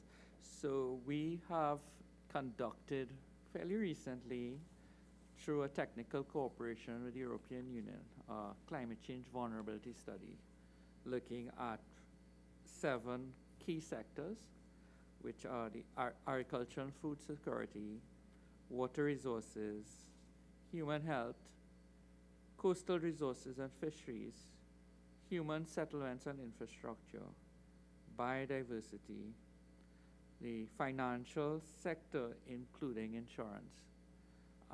With regards, that was done on the island of Trinidad. With regards to the island of Tobago, they did it, stakeholders in Tobago wanted to do it in a holistic manner. So they did an integrated vulnerability study for the entire island of Tobago. And those reports did give certain elements on dealing with the vulnerabilities in these different areas, certain actions that we have to be undertaken. So that study is available, and I understand that is going to be updated. Yeah, and we're looking to update some of the information on that came out of that study on future scenarios. I don't know if Ms. Wu Gabriel, who coordinated the implementation of this project, would like to elaborate further. So in the study, it was published January 2019. It's available on the Ministry of Planning and Development's website on the front page. And in each of the sectors, as we speak to flooding, certain key vulnerable areas were identified in the study. And just for the members to know, all stakeholders, we had an extensive amount of working groups from all ministries, all entities that are here in the room and not here to deal with the matter, and they contributed to the report as well. And in the report, all the areas, more or less the entire of Trinidad and Tobago is vulnerable, but we all know of the key communities that always have the impacts that we have seen over the last few years. And then recommendations were made on the study, which we have shared with all the entities to take forward. We are also updating it currently on the scenarios for 2030 and the year 2050 in terms of the risk to climate change and the predicted impacts. Although it's not an exact science, we have predictions, and those maps were done for the study. And same thing, all the stakeholders here were involved. That is currently being reviewed and will be finalized soon, and obviously be shared with everyone. Mr. Cooper, I am sure that you would have had access to those studies. You would have seen some. Sorry, Dr. Cooper. It doesn't matter. Have access to those studies that my lady in the back there would have referred to.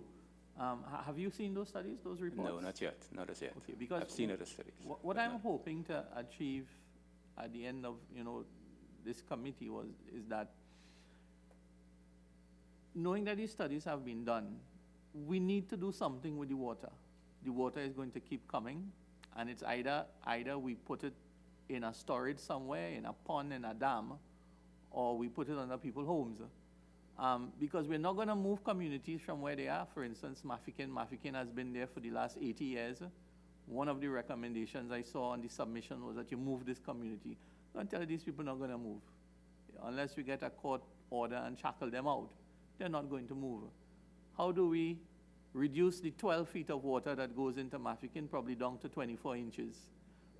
The engineering solution that is required to do that in several communities, because moving communities, handling issues like the illegal land developments when structures are already up, I don't think any court is going to ask anybody to break any of those things down.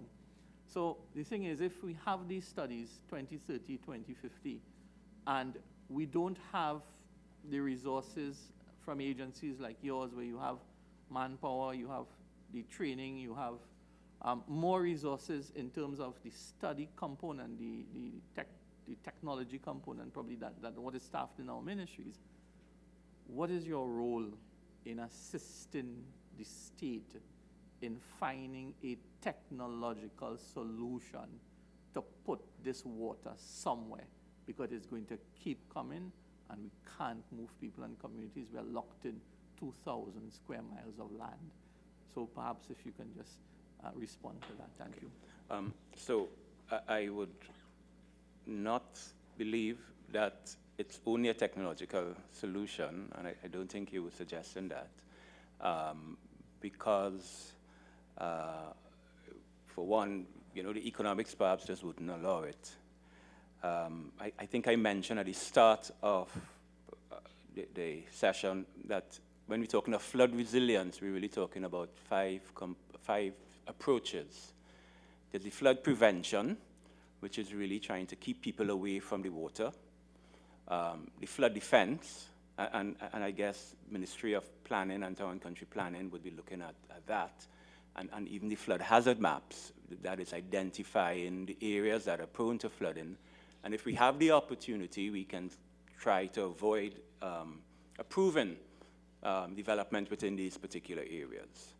Then the second one is flood defense, and the drainage division perhaps would be the champions there, which is really keeping the water away from people, keeping the water out, right? So the embankments and the detention basins and so on we're talking about.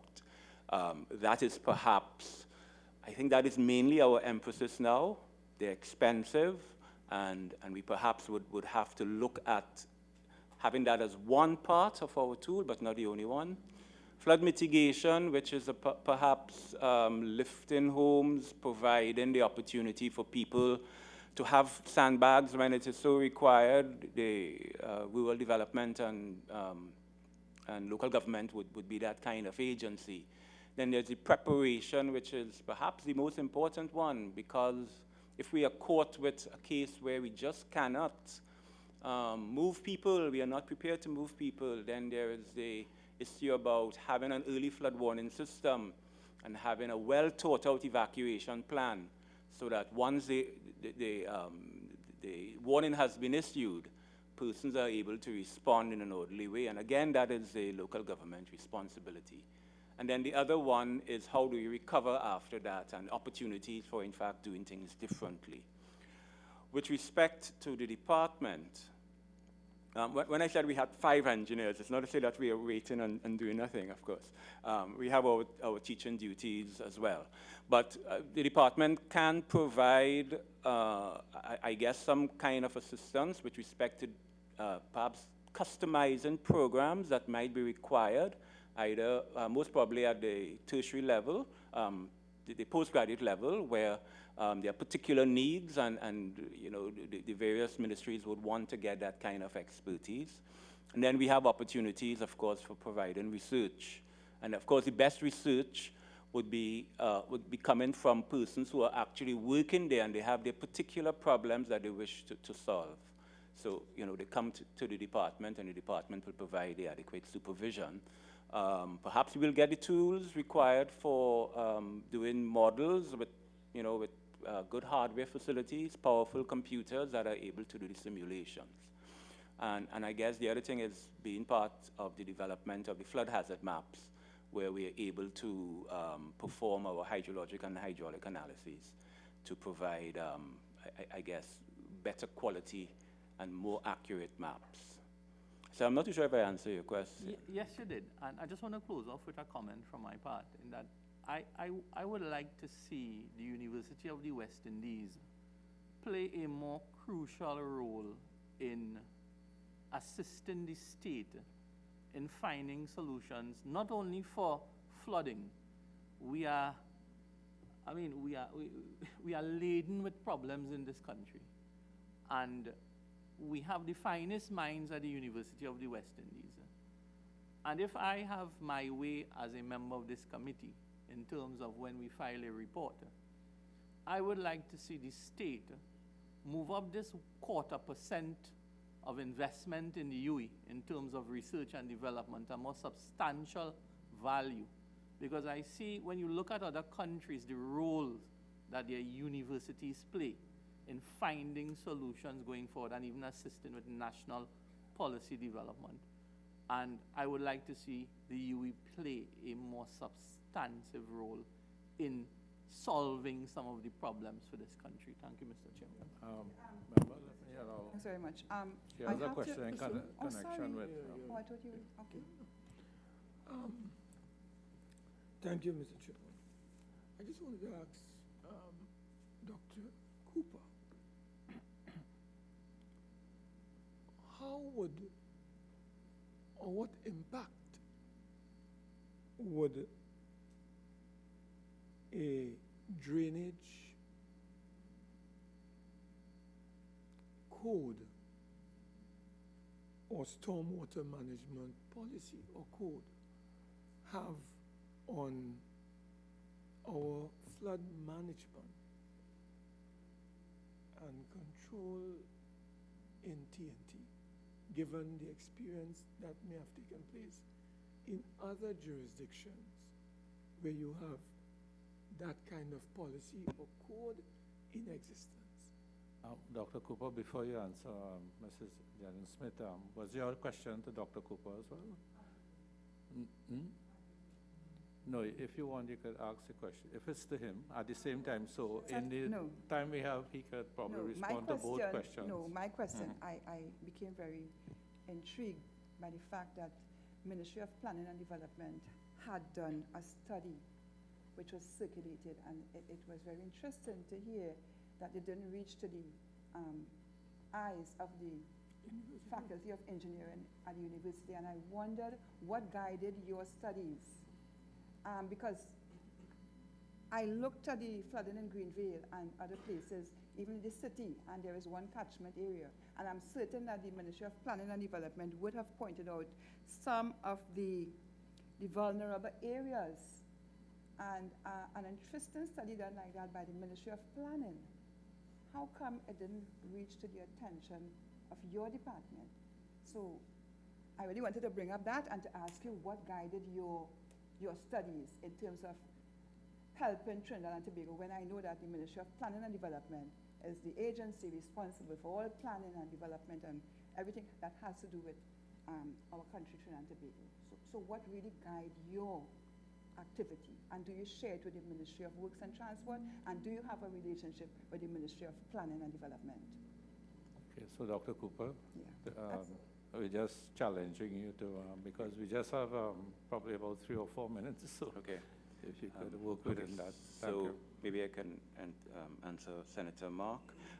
So it's really about providing some sort of coherence within the industry with respect to solutions that are adopted, as well as the techniques used for determining how large the various drains and culverts and bridges should be. What is happening now is that there are various techniques and procedures being used that sometimes may not be compatible. Sometimes it certainly will streamline the approval process, because the Drainage Division would have this particular approach that has to be followed. And when the various plans are submitted, there is a little bit more ease of seeing exactly how it was applied, and it's much easier to pick up errors, weaknesses in the actual presentation within the design, so that they're able to better address the developers' designs. So the issue also of, and I think the chairman talked about it, the return period. Is it 5 years, 10 years, 25 years? That is also going to be part of the drainage code. A specification that for a particular type of development, we should be designing facilities that have this low level risk and not lower or not higher. So it's streamlining the industry, the construction process. Mr. Chairman, may I just follow up? You, in your submission, Dr. Cooper, you made mention that the University of the West Indies, over the last 50 years, have produced over 1,500 civil and environmental engineers. We have, according to your submission, the local expertise, but it seemed to be misplaced, or they have been underutilized in this country. And we have this pasha, or propensity, for foreign consultancies in this country of TNT. So I wanted to ask you, given this amount of engineers in our midst in TNT, why does our country, as Mr. Parry asked a short while ago, why are we so vulnerable? And every year, because of so-called climate change or changes that are occurring, we are becoming more inundated as the rains pour from the skies, and we get a lot of water on the surface. Why is that so? So I wanted you to share with this committee very briefly in the last 2 minutes and maybe you could put it in writing too. Where have we gone wrong with all this expertise? And yet still the country is overwhelmed whenever it rains. Yeah, so we do have quite an impressive record of producing competent engineers, but the decision is not always with the engineers. I guess there's no solution without a political solution, and that I guess is really the problem. Drainage typically has been given low priority. Over the years, if you look at the sort of, I guess, the monies that have been expended in various types of infrastructure, and you compare that with what has been allocated for stormwater management work, you would find that it is a very, very small percentage. So I think therein is the problem. It is the appreciation that stormwater management is an important undertaking, and if we ignore it, it is to our peril. And I think there is no choice we have now but really to start providing it with the sort of attention that it deserves. Yeah, I'll just allow Mr. Jan Smith for the last question. Yeah, I realize you did not answer my question. Well, I was interrupted, I really sorry. need it to be answered because I'm concerned. We have a university which this government invests in, and coming from a ministry myself, right, I am concerned as to your relationship because we could produce 100,000 engineers, but in a country, it's a structured relationship we have, with different ministries having different responsibilities. And I'm concerned as to how you relate to the Ministry of Planning and Development, the Ministry of Works and Transport. Could you tell the country how you relate to them? Okay, so I am from just one department of the university, and my focus is rather specific. My focus is on flooding, water resources, and I guess a little bit of environment. We have been involved from time to time. When we approach, we certainly make ourselves available to provide whatever expertise for sitting on any committees that we have been asked to sit on. And we provide, I think, all of the expertise that is available. The issue of Ivory Tower, I think, comes about twice. Could you tell me one last, when was the last time you had a relationship where you submitted your expertise information to either of the ministries, either the Ministry of Planning and Development or Ministry of Works and Transport? When was the last time? Last week, I guess. Did you submit a report to them? No. There was some training. We were involved in some training. When was the last time you submitted a report based on an issue of flooding?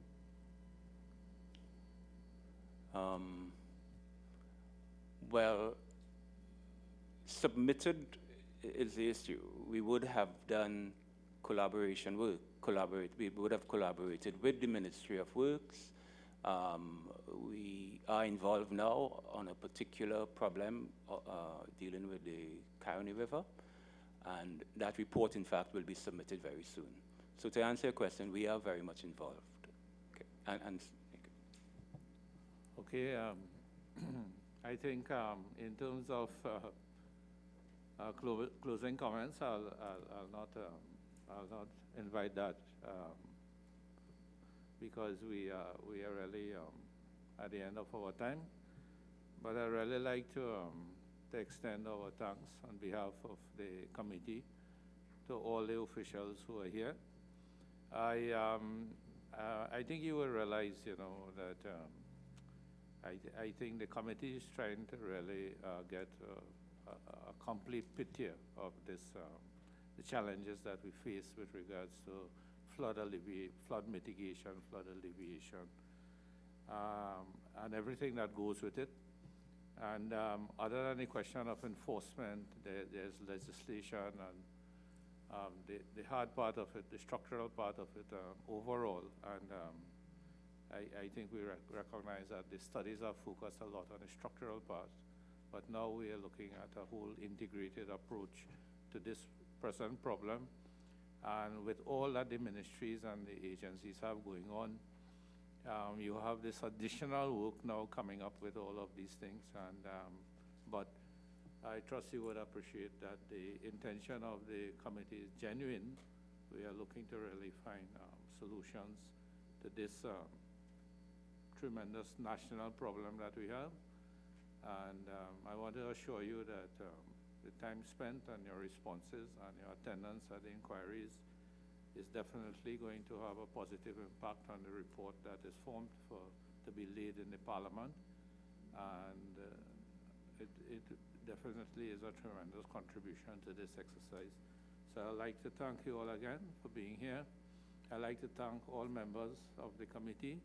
I'd like to thank the Secretary to the committee, Mrs. Angelique Messiah, and also the staff of Parliament that forms the Secretariat to this committee. Thank you, and this meeting is adjourned.